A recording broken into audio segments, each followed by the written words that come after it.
Fighter jets की generations क्या होती है? जनरेशंस का मतलब जैसे कि मान लीजिए हम इंसान की बात करते हैं कि भाई ये पीढ़ी वो पीढ़ी इस तरीके से, तो उसी के आधार पर जनरेशंस यहाँ पर आज हम जो बात कर रहे हैं वो 6वीं पीढ़ी तक पहुंच पाए हैं। अब इसमें हम एक-एक करके आपको बताते हैं कि फर्स्ट जनरेशन के जो एयरक्राफ्ट थे वो 1945 से 1955 तक माने जाते हैं। और ये जो आप देख रहे हैं एयरक्राफ्ट, ये बिल्कुल ऐसे जैसे जहाज होता है वैसे ही होता था और इसमें जेट इंजन ही लगा होता था। इसमें कोई मिसाइल वगैरह जब तक बहुत ज्यादा एडवांस लेवल पर डेवलप नहीं हुई थी, तो इसमें हम बात करें कि मशीन गन लगाई जाती थी या फिर छोटी तोप जो होती थी उनको लगाते थे और दुश्मन पर गोला फेंक देते थे, बम फेंक देते थे, उनसे हमला होता था। फिर उसके बाद 1955 से 1960 सेकंड जनरेशन आती है। सेकंड जनरेशन में सुपरसोनिक स्पीड की पहली बार शुरुआत हुई, यानी ये जो विमान थे इनकी स्पीड बढ़ गई लड़ाकू विमानों की। फिर आफ्टर बर्नर टेक्नोलॉजी आ गई, रडार की शुरुआत हुई और एयर टू एयर मारक क्षमता वाली जो मिसाइल्स हैं उनकी भी यहाँ पर शुरुआत हो जाती है।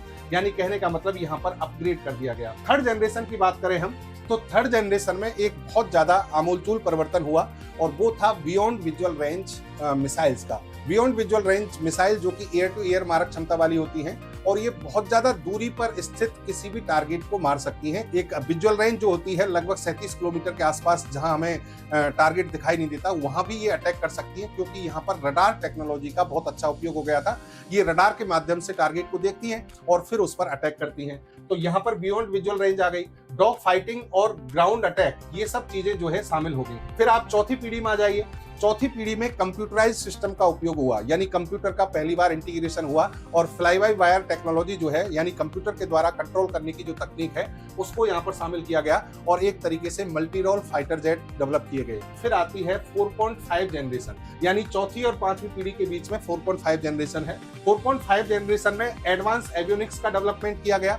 रडार टेक्नोलॉजी को और डेवलप करके ऐसा रडार लाए गए, इलेक्ट्रॉनिक जो स्कैन्ड एरे रडार होते हैं, लो क्रॉस सेक्शन एरिया से सेमी स्टिल्थ टेक्नोलॉजी डेवलप हुई, यानी रडार की आने वाली जो रेडियो तरंगें थी उनको इधर उधर डाइवर्ट करने की तकनीक डेवलप की गई ताकि इसकी लोकेशन का पता नहीं लगे।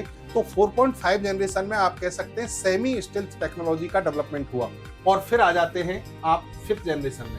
फिफ्थ जनरेशन के जो लड़ाकू विमान हैं वो फुली आप कह सकते हैं स्टिल्थ टेक्नोलॉजी पर बेस्ड है, यानी फुल स्केल पर यहाँ स्टिल्थ टेक्नोलॉजी का उपयोग किया जाता है। इसका मतलब ये हुआ कि यहाँ पर जो रडार क्रॉस सेक्शन एरिया है उसको तो कम किया ही गया, इसके अलावा रैम यानी जो रेडियो एब्जॉर्बेंट मटेरियल है उनका भी उपयोग किया गया। और फिर आ जाइए सिक्स जनरेशन। सिक्स जनरेशन के फाइटर जेट जो है वो और ज्यादा एडवांस होंगी। सिक्स जनरेशन फाइटर जेट जो है इनमें दोनों कैपेबिलिटी होंगी, यानी ये मैन्ड कैपेबल भी होंगे और अनमैन्ड कैपेबल भी होंगे।